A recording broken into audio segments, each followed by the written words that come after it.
Next gen astro நேயர்கள் அனைவருக்கும் ஜோதிடர் ஜெயத்தமிழ் செல்வனின் அன்பு வணக்கங்கள்.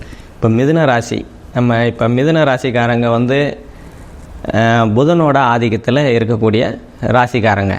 இப்போ புதன் தனக்கு பிடித்த நண்பரான சூரியனோட வீட்டில் ஜம்முன்னு சூரியனோட சேர்ந்து உட்காந்துருக்கிறது ஒரு நல்ல அமைப்பு.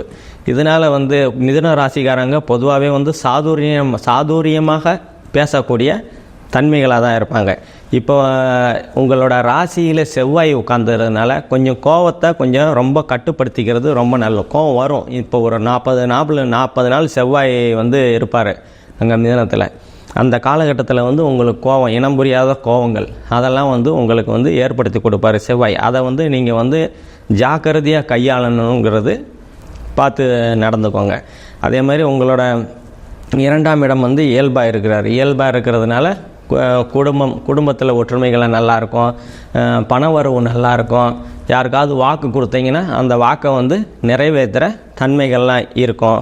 அதெல்லாம் ஒன்றும் பிரச்சனை இருக்காது. அதே மாதிரி உங்களோட 3ஆம் இடத்துல தான் புதன் இருக்கிறாரு. புதன் இப்போ வித்யாகாரகன்னு சொல்லுவோம். அவரே அந்த 3ஆம் இடத்துல இருக்கிறதுனால எழுத்தாளர், அந்த மாதிரி கதை எழுதுங்க, கதை கட்டுரை எழுதுகிறவங்களுக்கெல்லாம் இது ஒரு நல்ல ஒரு வளர்ச்சி அடையக்கூடிய அற்புதமான காலகட்டங்கள் தான் உங்களுக்கு. அதே மாதிரி உங்களுக்கு உங்கள் ராசிக்கு 4ஆம் இடத்துல சுக்கிரன் கேது இருக்கிறாங்க. சுக்கிரன் கேது 4ஆம் இடத்துல சுக்கிரன் கன்னியில் நீச்சமடைவார். நீச்சமடைகிறது குருவோட பார்வை இருக்கிறதுனால அந்த நீச்சமெல்லாம் விளைகிடும், நல்லாவே இருக்கும். இதனால் உங்கள் கல்விகள்லாம் நல்லாவே இருக்கும். அதே மாதிரி வீடு வாங்கணும் அப்படின்னு நினச்சிக்கிட்டு இருக்கிறவங்கெல்லாம் இந்த காலகட்டத்தில் வீடு வாகனம் வாங்கக்கூடிய நல்ல அற்புதமான காலகட்டங்கள் தான்.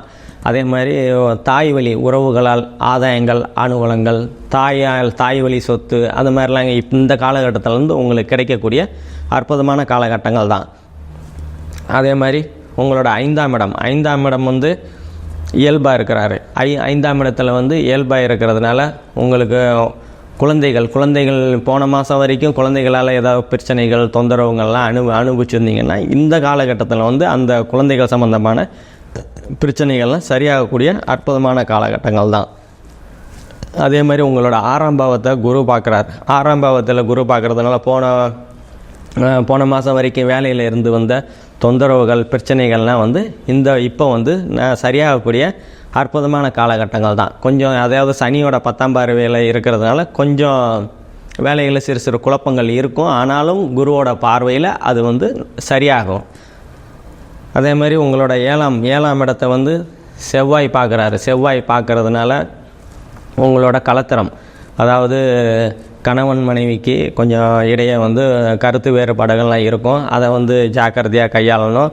அதே மாதிரி கூட்டு தொழில் பண்ணுறவங்க அவங்களும் கொஞ்சம் பார்த்து, இந்த காலகட்டங்களில் கருத்து வேறுபாடு, நண்பர் 7ஆம் இடம் நண்பர்களும் தான், அவங்கக்கிட்டேயே கருத்து வேறுபாடு இருக்கும். அதெல்லாம் இப்போ உங்கள் ராசியிலேயே செவ்வாய் இருக்கிறதுனால உங்கள் பேச்சை நீங்கள் பார்த்து, அதாவது வார்த்தைகளை கவனமாக பிரயோகப்படுத்துறது உங்களுக்கு ரொம்ப நன்மையை தரும்.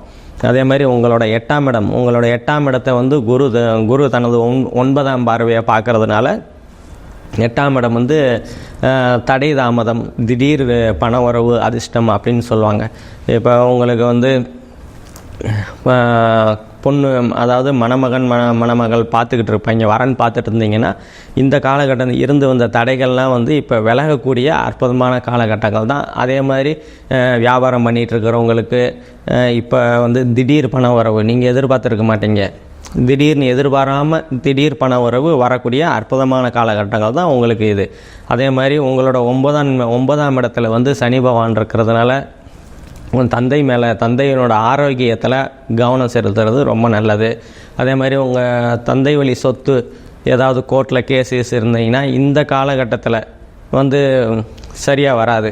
இன்னும் ஒரு 6 மாதங்களுக்கு அப்புறம் அந்த தந்தை வழி சொத்து பாகியங்கள்லாம் உங்களுக்கு கிடைக்கக்கூடிய அற்புதமான காலகட்டங்கள் தான்.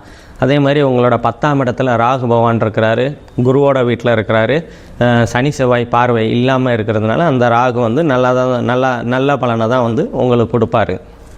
10ஆம் இடத்துல தொழில் ஸ்தானம். தொழில் வந்து உங்களுக்கு வந்து போன மாதம் இருந்து வந்த தடைகள்லாம் வந்து இப்போ வந்து கொஞ்சம் படிப்படியாக வந்து சரியாகக்கூடிய காலகட்டங்கள் தான் உங்களுக்கு. அதே மாதிரி உங்களோட 11ஆம் இடம் வந்து சனியோட 3ஆம் பார்வையில் இருக்கிறதுனால கொஞ்சம் லாபங்கள் வந்து நீங்கள் நினச்ச இதுக்கு வராது. அதாவது நீங்கள் 100 ரூபா எதிர்பார்த்தீங்கன்னா அதில் ஒரு 60 ரூபா 70 ரூபா அந்த அளவுக்கு தான் வந்து கிடைக்கக்கூடிய காலகட்டங்கள். அதே மாதிரி உங்களோட 12ஆம் இடத்துல வந்து குரு பகவான் இருக்கிறாரு. 12ஆம் இடத்துல குரு பகவான் இருக்கிறதுனால வெளிநாடு பயணங்கள், இப்போ வந்து படித்து முடிச்ச இந்த இளைஞர்கள்லாம் வெளிநாடு போய் சம்பாதிக்கலாம் அப்படின்னு நினச்சிட்டு இருந்தவங்களாம் இப்போ வந்து உங்களுக்கு வந்து நல்ல அற்புதமான காலகட்டங்கள் தான். நீங்கள் வந்து வெளிநாடு போய் நல்லா சம்பாதிருப்பீங்க. அதே மாதிரி ஆன்மீக சுற்றுலா போகணும்னு நினச்சிக்கிட்டு இருந்த பெரியவங்கள்லாம் இந்த காலகட்டத்தை வந்து பயன்படுத்திக்கிறது ரொம்ப நன்மையை தரும். நான் இப்போ சொன்னது வந்து எல்லாமே பொது பலன்கள் தான். துல்லியமான பலன்கள் வேணும்னா கீழே என்னோடய நம்பர் இருக்கும். அதில் உங்கள் டீட்டெயில், பிறந்த நாள், நேரம், இடம் அதெல்லாம் கொடுத்தீங்கன்னா உங்களோட துல்லியமான பலன்களை வந்து நாங்கள் வந்து சொல்கிறோம். மிதுன ராசிக்காரங்கள் அனைவருக்கும் மிகவும் நன்றி.